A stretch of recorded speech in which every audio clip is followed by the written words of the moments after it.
Hello, what's up, guys?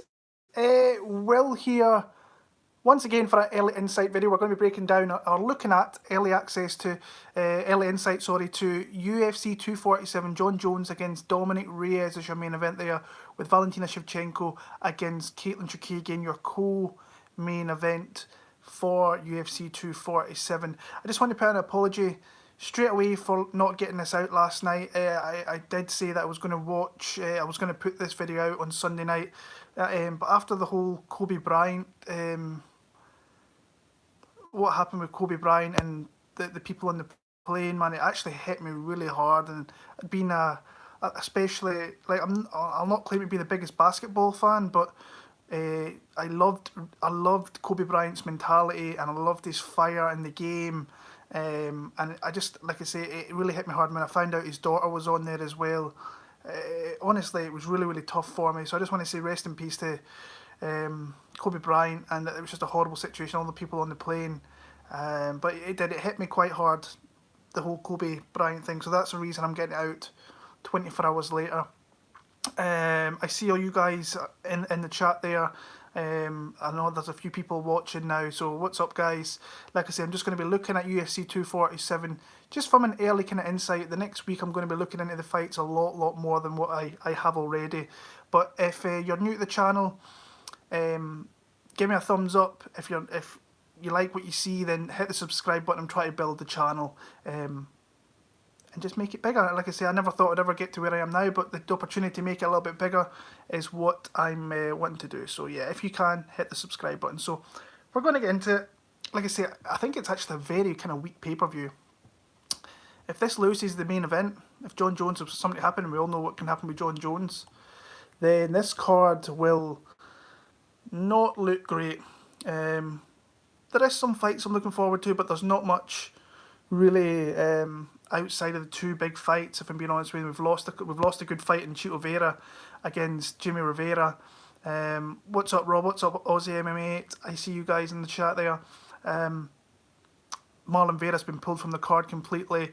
I know Diego Lima's initially pulled out, so it's it's a bit of a rough card. Hopefully they add maybe a fight in the next week. I'd be surprised if they do, because I think we've only got 11 fights on the card. And like I say, the main card I don't think's particularly strong. I mean, you've got Juan Adams on a main card, but yeah, it's. I mean, Juan Adams and Justin Tafa before the two big fights. That's kind of crazy to me. But yeah, let's get into the card here. We've got Andre Ewell against Jonathan Martinez in the first fight of the night in the bantamweight division. We actually start off with a load of bantamweight fights to start off the night here. And this is kind of an interesting fight because I honestly didn't think Jonathan Martinez would stick around in the UFC for a kind of elongated number of time. But he's coming off 2 wins. Weili Buren, Lu Ping Wang, after initial loss, coming in very short notice against Andre Sukumtath, where I mean, he lands some decent fluent strikes. I'll give him that. But like I said, I didn't think he would be a guy that's putting a kind of win streak together. Now I know his opposition's not great. But yeah, it's an interesting fight in the fact that Andre Ewell's very awkward. He's long. He's a little bit kind of wiry in his stance. Obviously, come in with the win over Henan Barrow. Then he's kind of faced some decent kind of opposition in his 2 losses. He obviously fought Dos Santos, which he got a win over, which I'd expect him to. But he's got 2 probably top 15 guys, I think, or will be, in Chito Vera and Nathaniel Wood. Both really good fighters, and very dangerous. But like, people were betting Andre Ewell so hard after the Henan Barrow fight. I mean, he came in as a favourite against Nathaniel Wood. I ate that up all day long. But when you look at the guys there, the kind of stats between them, you've got a southpaw. They're both southpaw strikers, but you've got a reach advantage in favour of Andre Ewell. And like I say, I think at times he can use it quite well. I think his defence lacks a little bit, so he can be cracked. And Martinez has shown that he's got decent enough striking that he can maybe hurt him, push him against the cage and do that. But I think the faster and rangier, better striker is Andre Ewell. So initially, I am leaning Andre Ewell in the first fight of the night. I think that he like I said, this could end up being close. It really could end up being a kind of close fight, a little bit back and forward. Plus, the one thing that I'll need to say here as well, we're in Texas, and they're notoriously bad judges. So if fights are close here, then it could get dicey. You could think one guy pretty much wins, and then they give it to the other guy. It's happened with the Texas Commission. They're absolutely dog shit, actually, as a commission. They're really bad judging criteria, bad judges, sorry, that they bring in there. It's just really, really bad. But I've got Andre Ewell in the first fight of the night there. Moving on, we've got Johnny Newson against Domingo Pollarity. And, I mean, Pollarity, I kind of talked a little bit about him last week because he fought Felipe Colares, who took an absolute beating last week against Montel Jackson. He took a lot of damage in that one. The guy's got a chin of granite. Could have been taken out. I think if I was in his corner, I'd probably throw the towel in, honestly, because he was taking so much damage. The only thing he really did in that fight was attempting to get chokes through his BJJ. Charlie Newsom, he actually impressed me in his UFC debut a little bit because he came in short notice against Ricardo Ramos, who we've seen as a big guy for 135 and has actually moved out of the 135 division and moved up to 145, and he's had a decent start up there. But he came in there, he tried to go strike for strike with Ramos. Ramos was obviously a bigger guy with a bigger range, a bigger reach, and he just really couldn't get his shots off as easily as what Ramos was. Ramos has still got some work to do on his kind of like defensive striking. He could really, he can get hit as well. But initially how he won the fight was really through his takedowns, and then he was able to kind of pass card. He was heavy on top. And yeah, but Pollarity, like I say, he fought Colares in his last fight, and I thought he would have come out there and did alright against Colares, but he kind of shit the bed, if we're being honest with you. I don't think he looked great in that fight whatsoever. Lost a split decision. It wasn't a great fight overall. There was a couple of takedowns on either side, and the strikes and different strikes really weren't all there either. So, but he is a southpaw with a decent reach, and when I look at Newson as well, I think that he could probably drop to 125. He doesn't seem like a big 135er, to say the least. I really don't. I think he's, 5'4" or something, so he's not a big guy, and he's definitely at a reach kind of disadvantage here of 5 to 6 inches. So yeah, I think this could be close. I think this could be a close fight, depending on how Newson really wants to engage in the fight, because I think that Pollarity will try and mix it up with his striking to maybe get some takedowns, which is something that if you watch his previous fights, he can do okay. But yeah, I've got, I don't know who I've got initially. I'll probably actually maybe lean Newson a little bit. It might be dog or pass. I don't know what the betting odds are in that one. Let me just bring that up right now. Newson, plus 120. Yeah, if I was to bet that fight, I'd probably go dog or pass. And Newson's the dog. So I'm probably initial lean is probably Newson as of right now. But yeah, I think it's got to be close fight. I think it's going to be a close one there. Moving on. What's up, Ryan? Hope you're well. Miles Johns against Mauro Bautista. This is a really good fight. This is interesting one. There's a lot of people in the kind of betting community early on Mario Bautista, and I'll say I've already bet Mario Bautista. I think that when I saw the line at plus 140, I thought, yeah, that's off. That betting line is off, and I moved that way accordingly. It's moved down to plus 110, plus 115. I was super impressed with him in his last fight against the Korean dude, I want to say. Jinsu's son, I think it was, who's been cut from the UFC. Now, obviously, when you look at Miles Johns, he came into that fight with Cole Smith. Cole Smith's a big 135er. You can see that. What's up, guys? I see you in the chat there. I'm just talking some fights here, looking a little bit ahead to UFC 247. But I'll answer some questions at the end if I get round to it. Miles Johns, I mean, Cole Smith was a big dude, and once he kind of got his back, he was awkward. He obviously didn't want to really strike with him at all. He kind of wanted to get into grappling situations where he could get takedowns and kind of control the back, and he did that. But Miles Johns was, by the looks of him, he's got good wrestling, very explosive. And when you look at Bautista, he did get taken down in the fight with Jinsu's son, but he popped back up really, really well.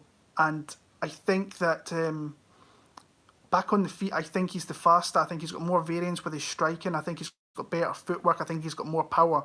Miles Jones does look an athletic specimen, and he comes from a great camp with a great head coach. I see it being really close. I bet this fight, I think, like I said, I looked into it very quickly once I saw the betting lines. And I thought Bautista, there's no way he should be a plus 140 underdog here. And like I say, the betting public, the people that are on it, have got into it originally. I think the betting line will go up a little bit because Miles Jones, when you look at him aesthetically, he looks a decent fighter. And yeah, I got a feeling this is going to be a close fight. I thought Bautista came in, fought okay against Sandhagen, got a takedown that one, but ultimately got caught. Sandhagen's on the verge of being a top 5 guy, so Tank, this card kind of sucks for betting. I'm kind of feeling I'm going that way myself, if I'm being honest with you. I think it's a bit of a tough one. The lines are a bit all over the place, but I'm going to go initially with Mauro Bautista in my kind of initial early picks, but like I say, it's a fight I'm going to look back over, but I am pretty confident Bautista can make this fight close. I think on the feet, if he can crack Bautista, and like I say, I think from what I've seen online as well, he's been working a lot on his jiu-jitsu, so that's something he might use here, Bautista, but I really don't want him to use because Johns could be heavy on top and he might not be back to his feet. He needs to work his backside off if he gets put down on the ground. But initially, I've got Bautista to win that fight. I like him in that fight there. Moving on to prelims, we've got Lauren Murphy against Andrea Lee. Never been the biggest fan of Lauren Murphy. I think Andrea Lee fought a very close fight with Jojo. The one thing with Lauren Murphy, though, she's kind of tough. Like, she's not great in any kind of one area, but she's very tough. She's an experienced fighter. 11-4 record, and is coming off a win over Barella, where she won via stoppage in the 3rd round. So that's always nice, getting into UFC and kind of winning a fight, especially by stoppage. Her last 2 losses to Caitlin Chukagian and Sijara Eubanks via decision. When you look at strike for strike, I think that Lee is faster. I think she's more crisp in her striking. I think she can stop the takedowns as well. And I think if this is on the feet, I like the more crisper striker. And like I said, Andrea Lee fought a very close fight with Jojo in Abu Dhabi. I think it was Abu Dhabi that they fought the Habib card. I picked Jojo in that one. I thought the betting line was off like plus 200. I thought in a striking affair, I thought it was really off. But like I said, I like Andrea Lee in this one. I don't know where she's been working out of. I don't know where she's been out to California to. It was MMA Gold, where she usually trains quite a lot with Aspen Ladd and so on. But like I said, I think if this stays on the feet, I think she's going to kind of pick apart Lauren Murphy a little bit. I think she can really go after leg strikes, which is something, but she has to be careful with that. For the simple reason that maybe Lauren Murphy's game plan is going to be come in, go for the takedowns, and see if she can lay heavy on top. But we've seen Andrea Lee in the past. She's got fairly decent jiu-jitsu. She's sub-gulls as well, and she's got good hips, quick hips that she can get up there very quickly, catch arm bars and so on. But I've got Andrea Lee in that one there. It's hard finding dogs in this card looking at it originally. So yeah. Next up was Alex Marone against Diego Lima. I had no idea where Diego Lima, what happened. I think it was an injury. I remember someone saying something on Twitter that I seen that he pulled out of that fight. So he'll probably get an opponent announced, I reckon, for that card. I don't think they'll pull him off that card, especially being in Texas and him being a Texas boy. But middleweight division, Trevin Giles against Antonio Arroyo. This is a close fight. I've kind of lost all faith in Trevin Giles after his last 2 fights. He seems to me like he's, after coming back from, I think he had a family, started a family, he indicated himself as being a police officer and so on. He's come back after, a 1.5, 2-year break, and been subbed twice late on in the fight. I'm not saying that he's fought bad in those fights, but I just think that he's fought experienced guys. Let's remember it. Zach Cummins and Jared Mearshart, 2 guys who have been around the sport a long time. Especially Mearshart can be very heavy on top. But yeah, what I like about kind of Giles, what I thought I liked about Giles was he was quite kind of tough, but I think that's started to wane a little bit. His striking accuracy, he's been getting hit more. I think Jared, they're not early picks, but it's just my early insight. I've not really watched all that many fights for this card, so not my official predictions, just my kind of early leans on where I'm going. But yeah, it's what I like about Arroyo, like he was coming into that Muniz fight, he's got a really big kicks, really heavy leg kicks and body kicks, but he's also got a submission game, and that's what. The one thing I didn't like in the fight was obviously his takedown defense, because Muniz was looking for the submissions. That's what he is. He's a submission grappler, and yeah, this is a tough fight to me to pick. This is probably one where I'd probably go dog or pass. Honestly, I can see Giles. What's his takedown accuracy? 100%. Oh, really? So he might garner some takedown there, and his takedown defense is decent as well. And not that I see Arroyo using his jiu-jitsu or anything like that there, or even really going for takedowns. He's going to want to establish distance and kind of kick, because that's where he's got some really big kicks. So, I'm probably leaning, as of right now, Antonio Arroyo as a dog play. I think that he's got an opportunity to maybe catch Trevin Giles. I think there's going to be spots in the fight where he is going to be taken down. He might be beat up on a little bit, but yeah, Arroyo's kind of where I feel like I'm heading in that one. It's a hard one, so it's a hard one for me to pick. But I think I'm going to go initially with Arroyo in that one there. Next up would have been Marlon Vera against Jimmy Rivera, which was a great fight. Probably the fight outside the main event I was actually looking forward to. Maybe outside of Bektic and Ige, but that's a shame. It's a shame that Marlon Vera actually got pulled from the whole fight card as well, because that would have been a fairly decent fight. He would have got someone fairly decent, I reckon, but it is what it is. So we're moving on to the main card now. We've got Derek Lewis against Ilir Latifi.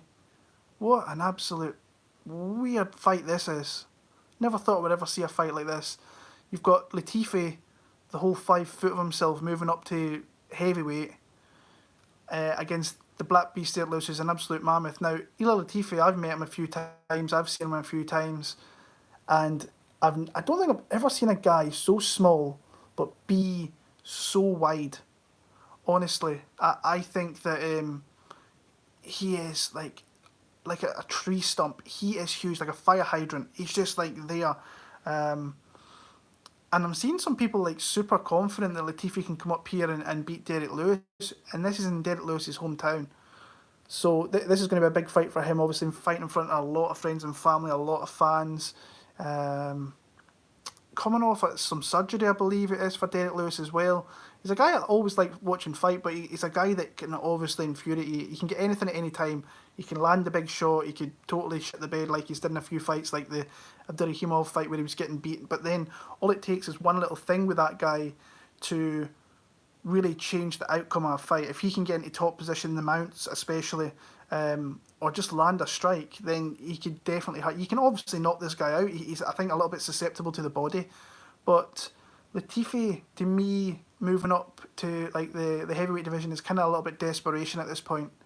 He's going to go up there. He's going to win a grapple. He's not going to win exchange strikes with these guys, especially someone like Black Beast. But would it surprise me if this fight's kind of closer than it needs to be? No. I want to see the stats between these two, actually. Because Latifi must be, what, 5'6", 5'7", maybe? Sorry, I should have had that up there. So he's 5'10". Latifi's 5'10". I actually thought he was smaller than that. 6'3" against 5'10", and you've got a 6-inch reach advantage from Derek Lewis. But, yeah, Latifi, in my opinion, is not going to come in here and strike. He's probably would just want to keep a hold of Derek Lewis. And like Derek Lewis, if you can get him to the ground, he's not the easiest guy to kind of leave there, because he can power out at any time. But I wouldn't feel confident in betting. Derek Lewis in this spot. Honestly, someone said -300.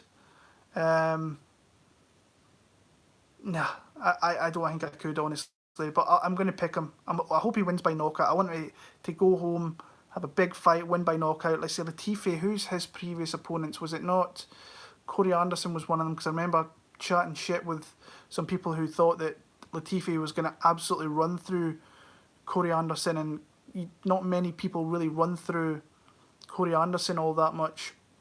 But he's coming off the loss to Volkan and Corey Anderson, that's what it is.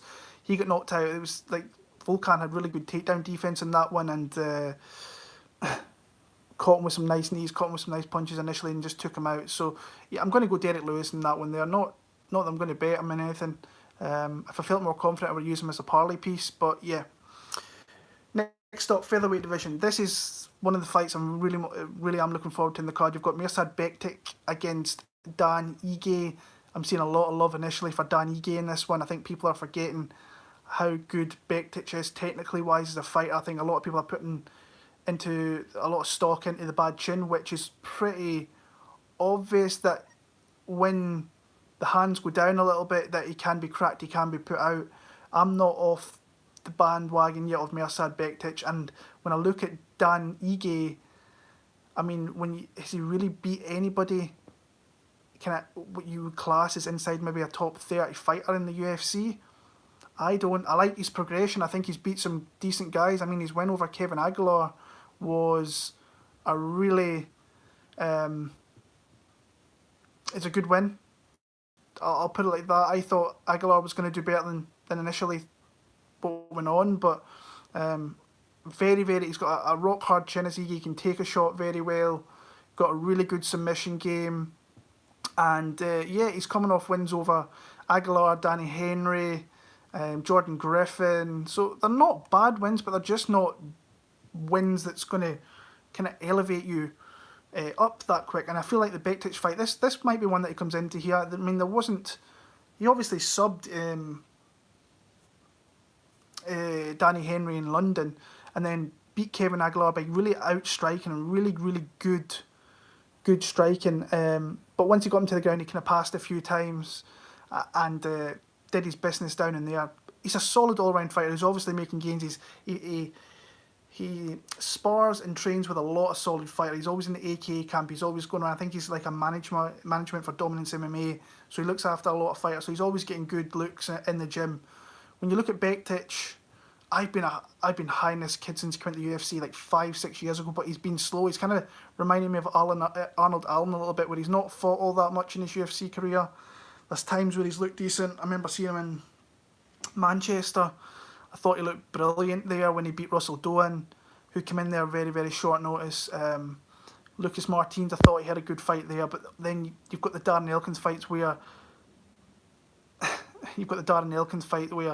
I mean, he was, I think I remember seeing the cards, he had 2 10-8 rounds, if I remember seeing that right. Completely dominating the fight, and then just got completely wrecked in round number 3. The cardio kind of went from a little bit, I think that was his last fight before he shifted to, he left ATT, and then he went to TriStar, and I thought that was going to be a great move for him.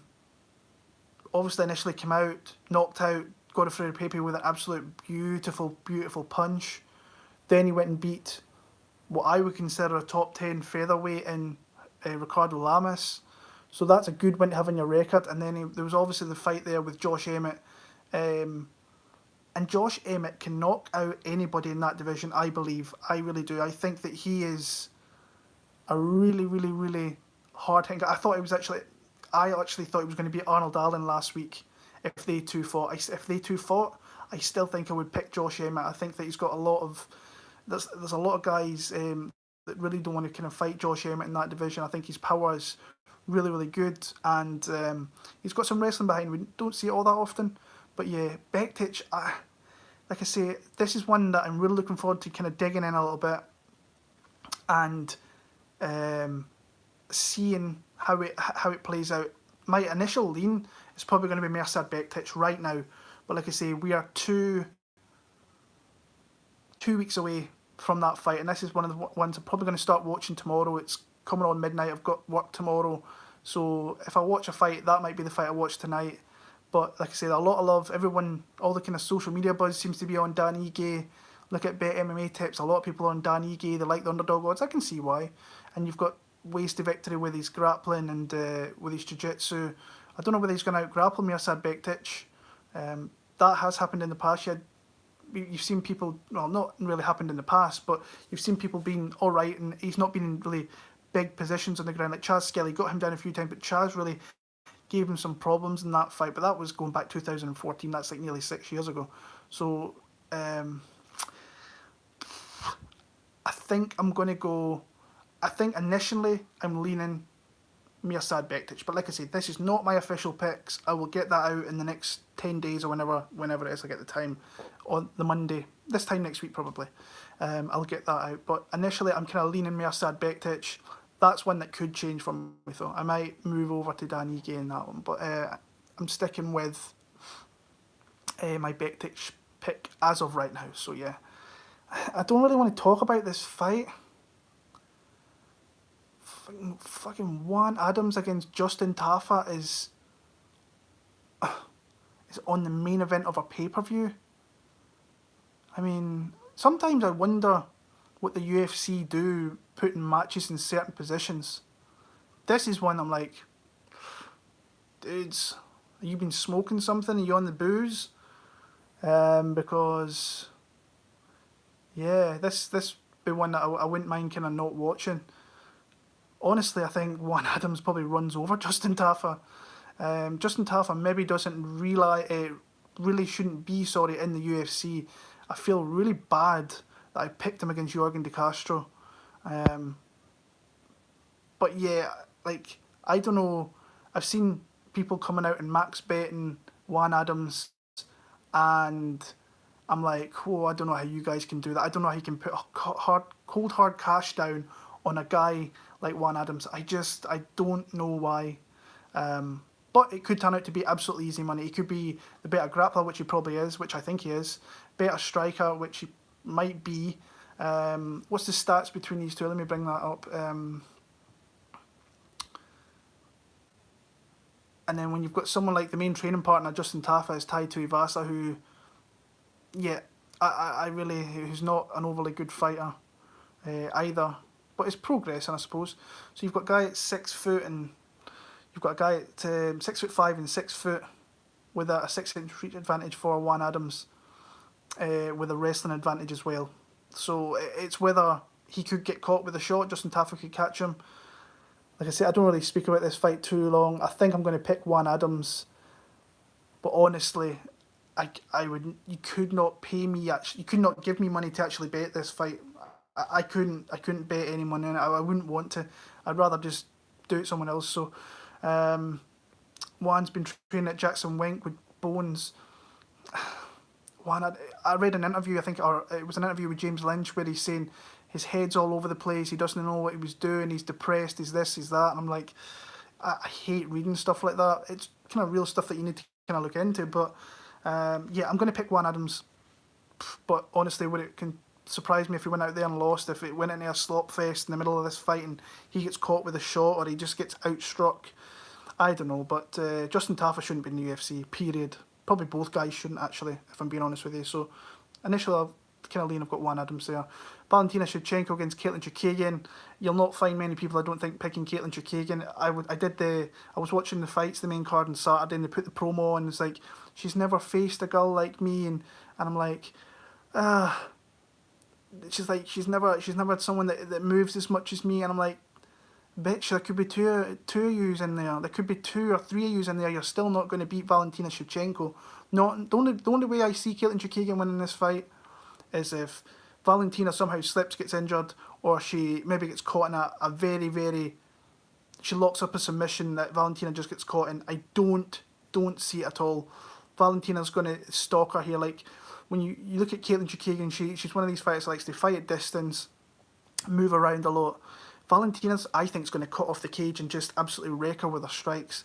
I think she's got beautiful kicks. I think obviously, there's no point in me really speaking about Valentina. Everybody knows about Valentina Shevchenko now at this point. She is a champion. She's a dominant champion. She's a girl that I think could go up and still give Amanda Nunes problems at 135. And she's very well versed in all areas and very dangerous. She can go the 25 minutes, easily outstrike you. She can knock you out. We've seen that in the JSK fight where she set her up with low kicks and then eventually went up top and absolutely smashed her right in the face. Beautiful head kick knockout.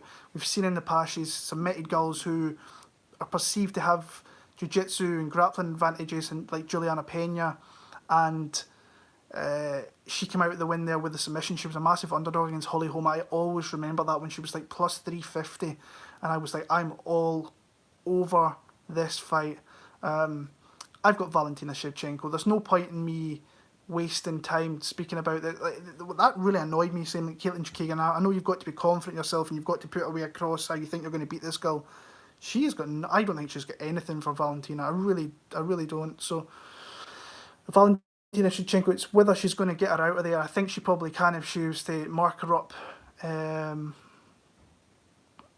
I don't know, but Valentina can sometimes settle in and just kind of be quite consistent and just kind of pick her shots well. But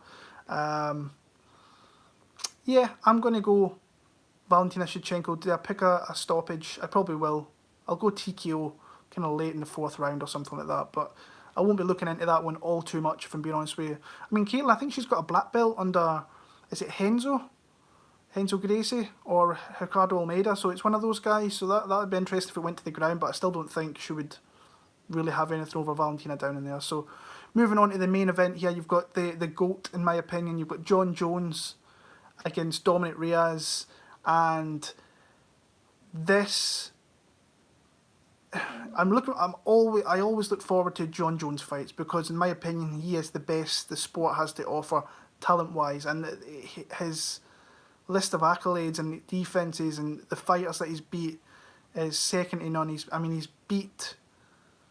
He's beat a lot of the greatest fighters in a couple of different kind of eras. You've got obviously the old Pride guys that he beat up a little bit.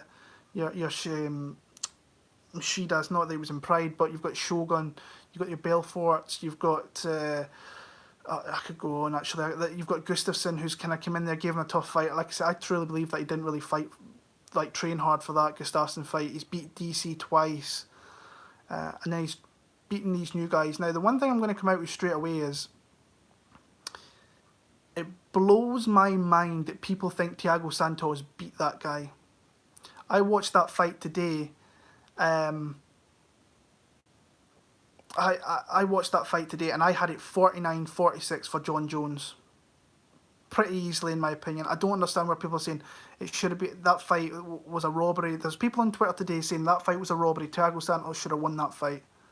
And I'm like, what are you guys watching? It's like, I seen that pretty clearly 4-1 for Jon Jones. But what Jon Jones has did recently, he's fought to the calibre of his opposition. Maybe he doesn't see these guys as a threat and doesn't... at very worst, Black's in there 48-47. At very worst, I thought it was 48-47 for Jones, but I had it 49-46.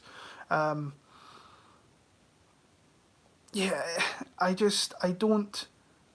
see him fighting down to the calibre of his opposition, so he needs someone that's going to push him. I don't think that Dominic Reyes can push him. When I look at Dominic Reyes, I see a big athletic guy, not been in the sport all that long, heavy power, got some good counter striking. But is this something that Jon Jones hasn't seen before? I don't think so.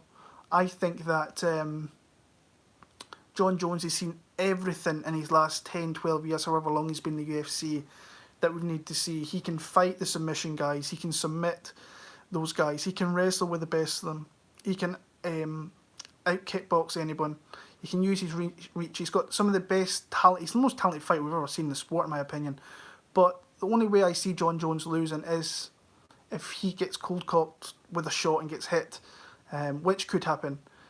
But Reyes has got to really get in there and just try and work around the puzzle, which is Jon Jones. I mean, Jon Jones, he will happily sit there for 5 rounds, throw teep kicks, throw those oblique kicks, use his reach, and he could totally frustrate Dominic Reyes, and I could see that. I could see Dominic Reyes coming in, being too aggressive, and then Jones getting takedowns off that. Like I say, Jon Jones, in my opinion, he should have stopped Anthony Smith. He had ample opportunity. He should have stopped Thiago Santos in that fight. And it's just interesting. Is he maybe fading back a little bit, or maybe he's just not interested in these type of fights? They're not really motivating him. I like what I seen from Jon Jones in the what was it, like the pre-fight press conference not long ago. But I just struggle to see Dominic Reyes causing any problems. I think he has to get him. If he's going to get him, he's going to have to get him in the first round. I think if he doesn't get him in that first round, he's going to get absolutely pieced up. But Jones, like I say, I want to see him get back to finishing guys. That's what he's all about. That's how he's going to. I know he's the greatest of all time, but get back to finishing these guys, because that's what he can do, and he can do it in a variety of different ways. I want to see some more of his wrestling. The guy, if he gets you down the ground, he moves to different positions, can use his angles and his leverage with his strikes so well with his ground and pound. And the guy's got submissions. I mean, he's been working hard, I think, a lot on his submissions in the last few years. So I've got Jon Jones, and I'm going to pick him via finish in the kind of late part of this fight. I want to see a finish. I don't want to see another decision from Jon Jones. And then who knows what we're going to get next from Jon Jones. So that's my initial early leans. Like a couple underdogs in Newson and Bautista. Maybe a Royal. But like I say, these are my early picks. I like putting these out 2 weeks before and then seeing how it changes when you sit down and you watch a vast amount of fights as well. So, yeah, guys, I appreciate you in the chat there. Happy that I got this out just short of 2 weeks before the fights take place. If you can give this a like and a thumbs up, it would be greatly appreciated. And if you're not subscribed to the channel, hit that sub button, and also go and check out some of the guys that are going to be doing the predictions and stuff. Go and check out. Always support the guys that are out there putting out content week out for you. So until UFC 247 on the 8th of February, I believe it is. Until then, all the very, very best, and I will see you all soon. What's up?